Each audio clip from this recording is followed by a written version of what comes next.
Welcome to Around the Table. I love home and I love food, and this is where we bring the two together.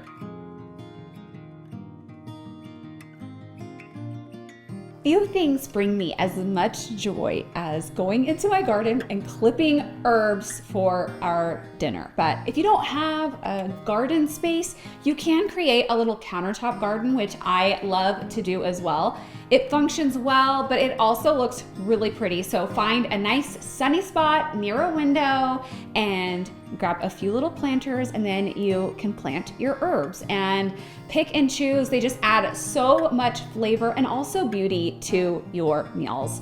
Today we're doing an almost one pan skillet meal, and I'm excited to dive in.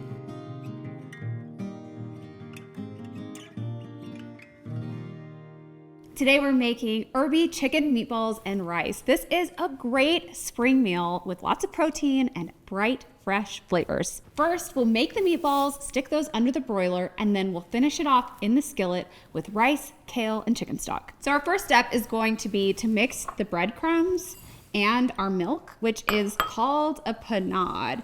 And this essentially allows our meatballs to be really moist, which I know is everyone's favorite word. So from here, we're going to let this sit and then start adding in all of our other ingredients. Okay, while our panade is coming together, the first step is actually to grate the onion. And get your goggles out because I bawl when I am grating an onion. But the reason that we do this is so that you're not getting like the large chunks of onion in your meatball, but also this allows more of that aromatic flavor to come through the meatball.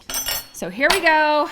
I got to get ready because it's bad. I really do need goggles.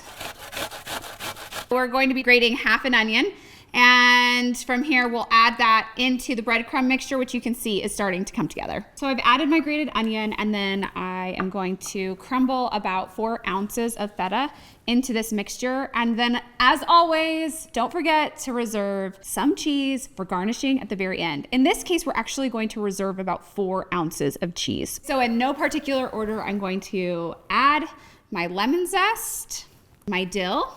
So I've got about 1/2 cup here, and then I've reserved a little bit of extra dill so I can just garnish at the top. The herbs and the cheese sprinkle at the end makes everything look better. I'll add my egg. I will add 1 teaspoon of kosher salt, and then we'll get mixing. One really great thing about this recipe is that I love the dill, but that is an easy switch for another herb. You could use basil or oregano really easily. Mixing this together, and then we're going to add in the ground chicken. Here we go. Really, you just gotta get in there and mix it with your hands. Terrible sound, great result, you know? Okay, so we're pretty much mixed here. We're going to shape the meatballs and we're going to put them in the fridge. And the reason we do this is we want them to set up before we put them under the broiler. So I'm gonna spray my pan now before I add the meatballs, and then once the meatballs are on the pan, we'll do one last spray. I've got my handy dandy olive oil sprayer here, and we will be using either a large cookie scoop or a 1/4 cup measuring cup. If you want to get really precise, you can measure everything out, but a measuring cup will do.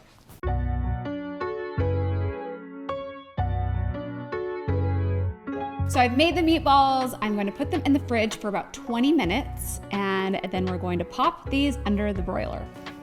Okay, so I pulled these out of the fridge, and then I'm going to spray them one last time so they get nice and brown before they go in the broiler.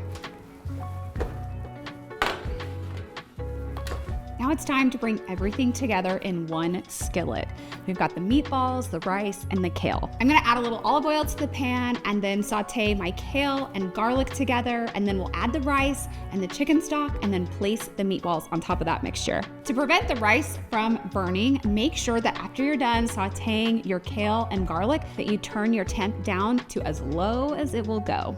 So I'm gonna start by adding about 1/2 tablespoon of oil, some garlic, and 4 cups of kale. We're gonna mix this around so that it cooks down. Okay, so I'm gonna saute the kale until it's a vibrant green. You want it to cook down, and you'll see those leaves change, and then you'll know it's time to add in your rice, your chicken stock, and salt. I'm gonna add in 2 cups of rice. 1 teaspoon of salt, 3 cups of chicken stock. Then we'll mix this all together. Okay, so I've turned my heat all the way down to low, and then I'm going to add my 12 meatballs into the skillet. We're gonna cover it and then let it simmer.